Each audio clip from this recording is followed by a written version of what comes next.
The Dine Diaspora team is on a mission to uncover innovation and creativity in African diaspora cuisine. So we traveled from Washington, D.C. to Accra, Ghana to explore the city's vibrant culinary landscape. We're meeting with makers, culinary creatives, and chefs to see what's new and innovative. It's so vibrant, it's so unique, and it has so many creative people doing different things with their food, from dining experiences to restaurants and products. There's so much innovation happening here, and it's really important to capture that and to make sure that Accra is telling its story and weaving people and cultures all in between to share with the rest of the world what it has to offer.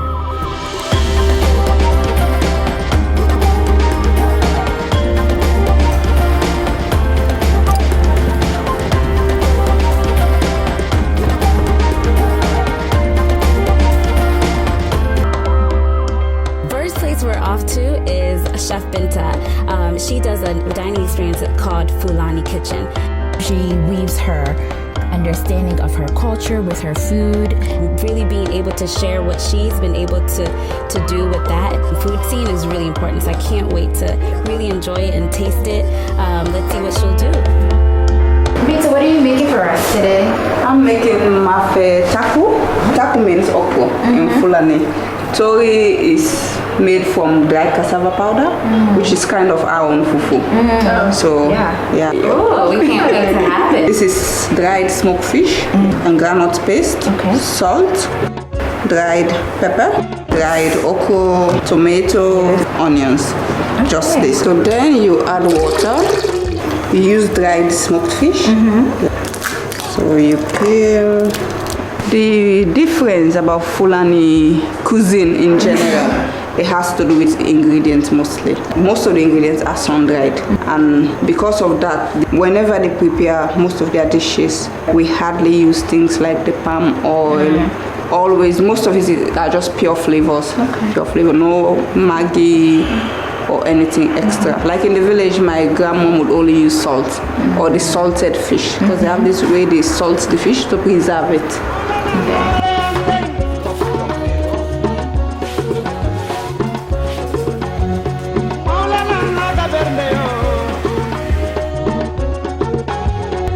It seems as if you innately know how to cook. It's something that you grew up doing, and it's something that you're passionate about.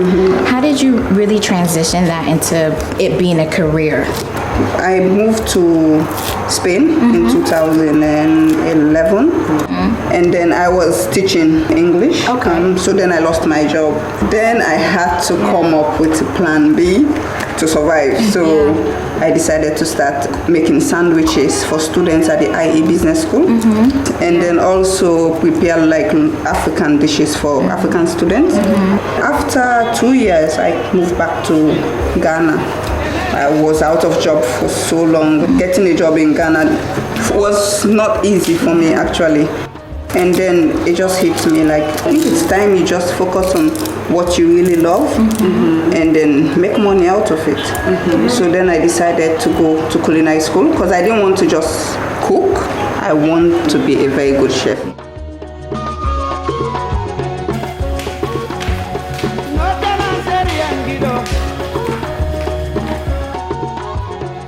There's so many similarities in the food that we eat, and we actually don't know that we're also representative of one people. What we tried today was quite similar to what we call as peanut soup, and to mix the Fulani tradition of drying ingredients and having dried okra in the soup was absolutely fantastic.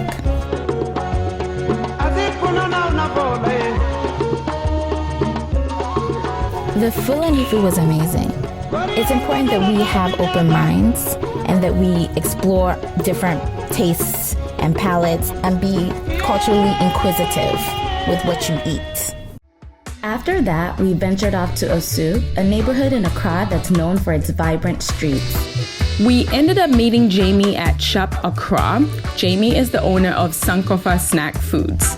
Now Sankofa has really shifted and changed what we think of as plantain chips. So regular plantain chips, they're plantain chips, right? But he's added all these different spices and flavors to it to really enhance it and to make it something different. We're so excited to see you and get to know more about Sankofa Snap Foods. First of all, what inspired you to even start Sankofa?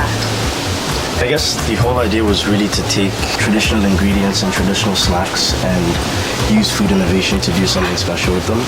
The name Sankofa actually translates to go back and get. In essence, it's basically saying to move forward, it's okay to take what's best from the past. Plantain chips always reminds us of home too. Why plantain specifically? Initially, when I was planning out to go into a venture, into a business, it was always food and beverage. Beverages were pretty expensive to invest in. It required a lot more research. So I had a whole list of snacks that we were going to work with. And the plantain chips seemed like the most universal. Everybody knows plantain chips and they get it. So when they see the evolution of that, I think they're able to appreciate what the brand's trying to do. Mm-hmm. So can you tell us a little bit about why you chose these flavors? Sure. I essentially looked for flavor profiles that had something to do with home. Take the chicken, ginger, and garlic. Whenever we make chicken here at home, two of the key ingredients are always ginger and garlic. Before you use any other spice, it's the base of it. We decided to go for a smoky flavor because we like smoked meats in Ghana. So we basically tried to give people the experience of a smoked flavor on a plantain chip.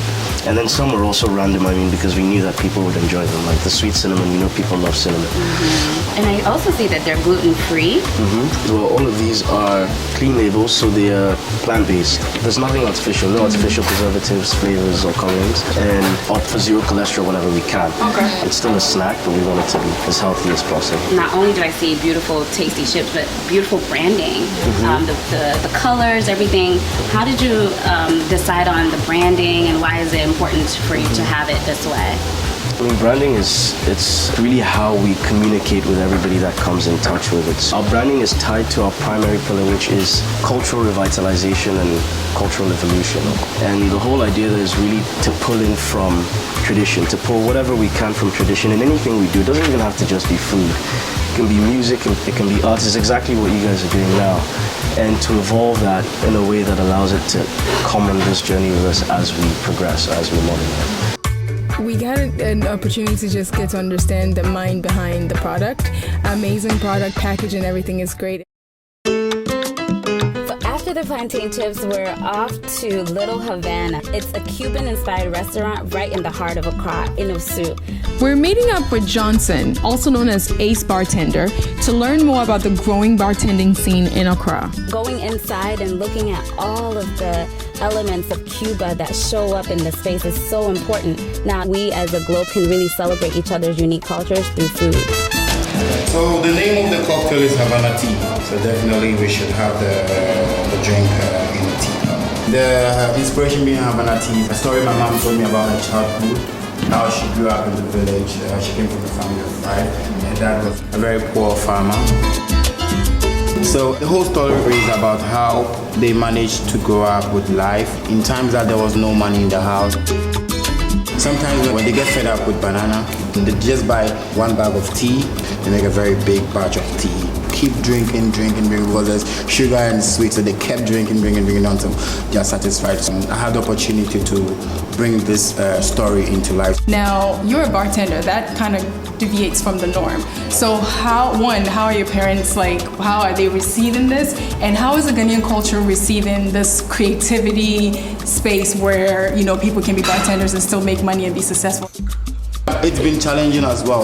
Friends will be like, hey, you need to go back to school. You want to just sell alcohol. Because in Ghana, people don't, at that time in 2012, people didn't really know what a bartender was and this kind of stuff. They didn't know the whole journey, where you were going to take bartending to and those kind of stuff. So going in the African community, it's hard for people to accept you as a bartender.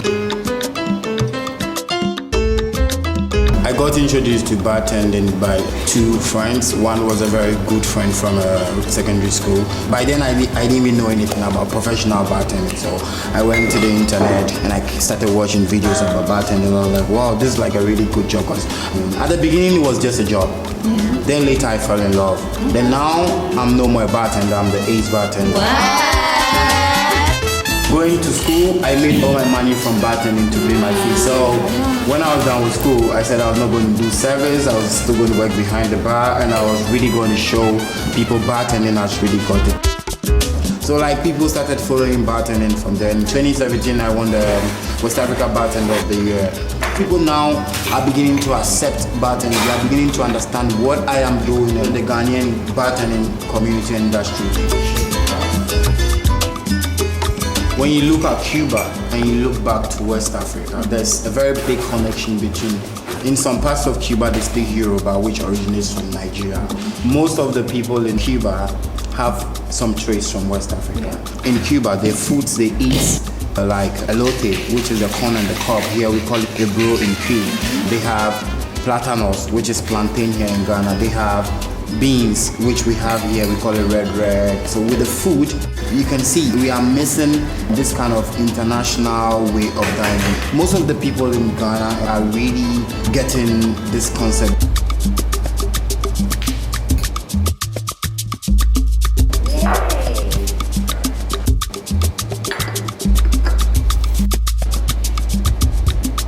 He made his signature drink called the Havana tea, which pays homage to his mom's upbringing. Going back home, I'm taking with me the fact that Accra is a place to be, to experience food and culture in the most unique and creative ways. Tasting the snacks, the drinks were delicious, and Binta's nomadic experience was beyond amazing. We met so many wonderful people. It's so good to see so many passionate people. They're doing amazing things to reinvent what it means to have local cuisine mixed with other cultures and other flavors. And Accra is really somewhere to visit, somewhere to learn, and somewhere to actually be inspired by.